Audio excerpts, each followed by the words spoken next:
Justin. So I'm coming from video DVD 3, yeah? Better than that. Everybody's ready to see a lot of things today? Are you ready for pack? You can stay. We always say that. We have plenty of guests back to back.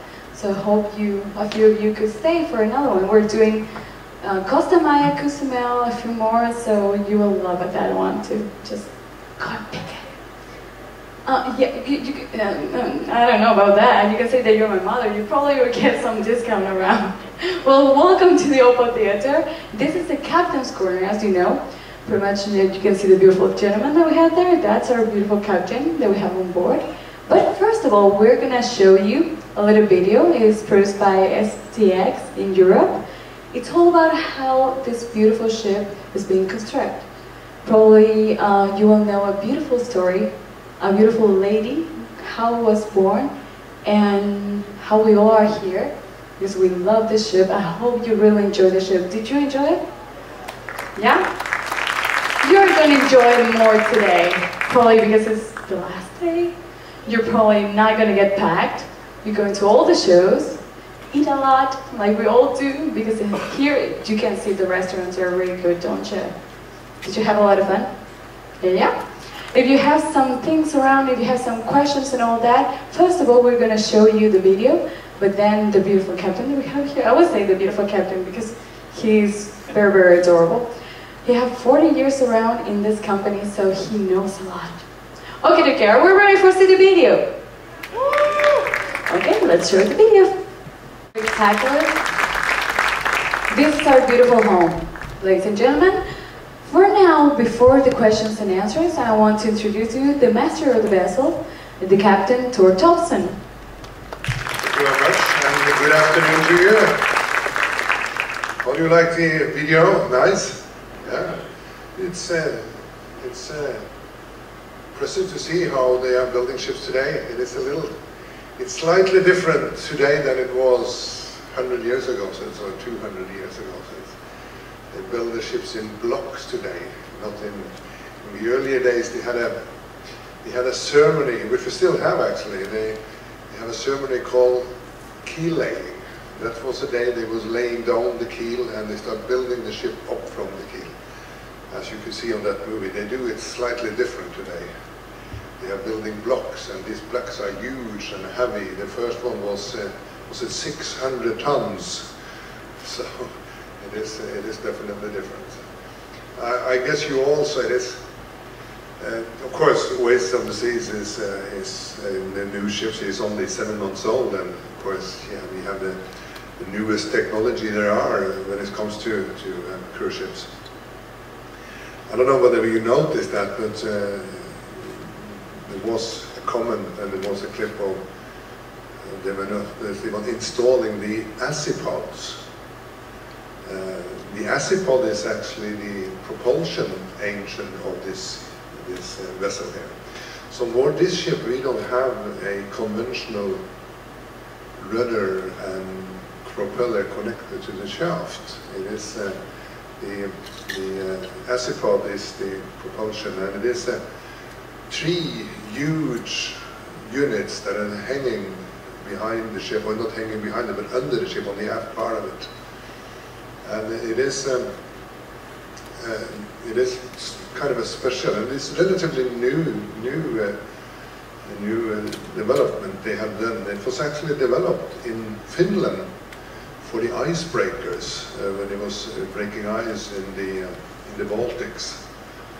The new thing about it is that on a conventional ship you have the propellers, and the propeller will always push the ship, right? That's normally what they're doing. But on board these ships here, and all the ships that have the so-called acipod propulsion system, the propeller are pulling the ship. It's different from, and again, we don't have a rudder because the acipod is connected to the propeller, of course, and then the acipod also are function as rudders. So everything is in one unit. The reason why they have developed it is the efficiency, because on a conventional ship you will have a lot of disturbance and turbulence over the propeller from the shaft, from the hull itself, and from support of the shafts. Here, the propeller is always operating in fresh, clean waters. And that's, of course, the propulsion of the propeller is very efficient. And these azipods can be turned 360 degrees around individually. So, of course, we are using them also for maneuvering. So we don't have any thrusters on the back of the ship. We are just using the pods for maneuvering when we are docking the ship. We do have thrusters forward, but not on the stern, because we are using the azipods also for that. And they are huge. The picture you saw didn't necessarily show how big they are, but each pod, azipods, weigh 200 tons. And they produce about 28,000 horsepower each. That's about 20 megawatt. And 20 megawatt, if you convert it, it will come up to about 28,000 horsepower. So totally we have on this ship here almost 90,000 horsepower in propulsion on these two azipods. And she can do very good speed. The size of the ship here, and you can do up to 24 knots. And we have several of our ships that have this kind of propulsion. And most of the ships we have built in the last 10 years have this so-called pod propulsion. And as you can see the ship's particulars. I'm not going to read it to you because I'm sure you can see that yourself. There is just one explanation here, because you see the two first one here on the port side there. You see the gross tonnage and the displacement. People are asking about the size of the ship, and I will say she is 225,284 tons. But that is not the weight of the ship. That is the volume of the ship. But a passenger ship is always measured in gross tonnage. And one gross tonnage is 1 cubic meter. So it's nothing to do with weight, it is just the volume of the ship. The weight of the ship is, of course, the displacement. And you still can see that, or you can see that she is still a relatively heavy young lady. She's 105,000 tons. So, of course, she is heavy. But you also see the draft is only 30 feet.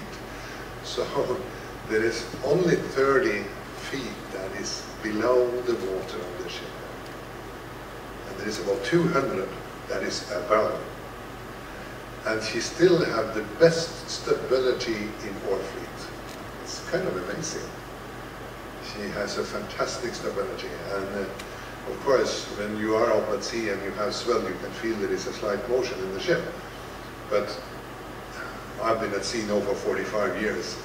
As long as you have sea waves, you will always have a movement on the ship. Always. Always have it. And just a couple of comments in regards to the stabilizers. And we have two stabilizers on board here, huge stabilizers. The stabilizers have nothing to do with the stability of the ship. The stabilizers are just absorbing the sideways rolling of the ship. That's what they are there for. So if you felt the ship was moving the other day, just think about that. If I haven't used the stabilizers, the ship will have rolled not much more, but more. The stabilizers are able to take approximately 70% of the sideways rolling of the ship. But they will never be able to compensate for all this movement, never. So that's what we have the stabilizer for. And we always say, I shouldn't say always, because if we have flat calm sea, we don't necessarily use them.